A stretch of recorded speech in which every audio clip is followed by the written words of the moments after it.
Radio Rahim here with Joyce in a huge moment. Listen, Haye Bellew rematch is big on its own, but for you, this has got to be a monumental night coming up Saturday. What is it like for you emotionally and mentally to step into such a huge fight so young in the professional game? Yeah, it's going to be a massive night of boxing at the O2. It'll be, my first time boxing there in front of such a big crowd. The only crowd I've boxed of that magnitude has probably been either the Olympic Games or the Commonwealth Games. So, I've got a lot of experience. So walking into the ring, I'll know that I'm just going into a ring and I'm fighting another boxer. So, experience is the big word for your matchup. I mean, you've had great pedigree as an amateur. You mentioned the Olympic Games. I think it was a silver medal there. Yeah. But how does that translate into the professional game? Like most professional boxers tell you, amateurs and pros are entirely different. Do you disagree? We've come a long way from the computer scoring, and now it's a lot more similar to professional boxing. I've boxed in the World Series boxing, which is a tournament where it's 5 3-minute rounds. Pro rules, and no vest, and obviously they got rid of the head guard. So I've had 15 of those fights. So against national champions, international boxers.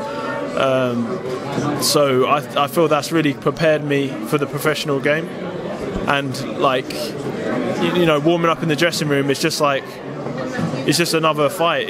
But obviously this fight's massive because it's my biggest fight to date, and it's for the Commonwealth title. So I'm proper pumped.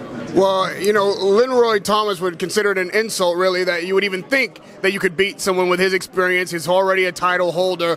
Is there something about him in particular that you feel is a weakness that you can expose? Is this matchup, they say styles make fights and whatnot. How does your style match up with his that give you an advantage? Well, I'm the bigger, taller guy. He's slightly smaller. He's southpaw. He normally boxes on the back foot. He might get messy when we get close, so I've got a height and reach advantage, so I'm gonna make good use of that. And obviously I punches in bunches, and I've got a great engine, so I can go the 12 rounds. So I think I should fare well. If you're able to win on Saturday night, you're going to be immediately in the conversation with major heavyweights, elite fighters, champions, and whatnot. Thomas did bring up something at the press conference about Lomachenko when he first tried to step up to a championship level early in his career, and he was bested by a fighter who no one would consider a better fighter than him today, but at the time it was too much for him. Does that concern you at all? And did you see that Lomachenko fight? What did you make of it? It was an early fight. Obviously first fight into professional and challenging for the world title. I started my journey against Ian Lewison in a 10-rounder as a main event. So I've done that. I'm 3-0. So, and I've handled my fights quite comfortably. So this is my time. I'm old enough and mature enough, and with my team behind me, Ishmael Salas, I've got David, I've got Ruben Tabarez, I've got Luba, I've got Sam Jones, I've got Adam Morelli, I've got a really great team at Haymaker behind me, family, friends. I've got a lot of support, so I'm just ready to do the business on Saturday night. And lastly, being that you're a name in the heavyweight division and you want to be a bigger one Saturday night, I'm curious how you find the division. Now we've got a big controversy between Anthony Joshua and Deontay Wilder. What do you make of those two fighters? Who wins that fight? Well, it's a very good fight. I think obviously Deontay Wilder's got that mad equalizer power punch with his right hand. He's quite elusive and he's very awkward and wild. You've got Anthony Joshua, who's got damaging power in both hands, and you can put fast combinations together. He's got a good guard. So they both got massive knockout power. So it's a massive fight, and hopefully it gets made, and I'd look forward to watching it. Who are you putting your last quid on? I'd go with AJ because I've shared the ring with him a lot of time, and sparred with him over the years. He's got a great work ethic, and he's very competitive, and I think I think he possesses the skills to beat Wilder.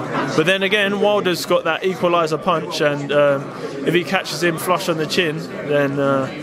I heard he's got the most damaging one-punch power. You think AJ's chin is suspect? I'm not going to say that, but it's it's heavyweight boxing, and if you get clips on the chin, anything can be all over. Right? It only takes one punch. Is there one thing that you bring from your experience as an amateur in the Olympics, your path in life and in this sport, that you think separates you from or makes you different than every other heavyweight out there? Is there something that puts you rightly on this rocket ship so early in your career?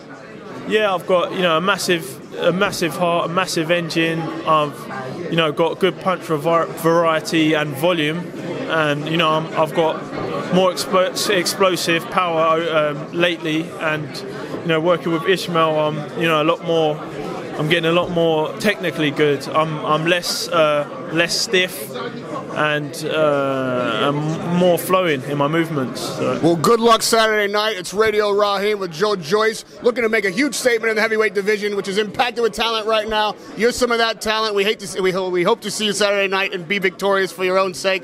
Radio Rahim with Joyce right here in London. See you Saturday night at the O2 Arena, sir.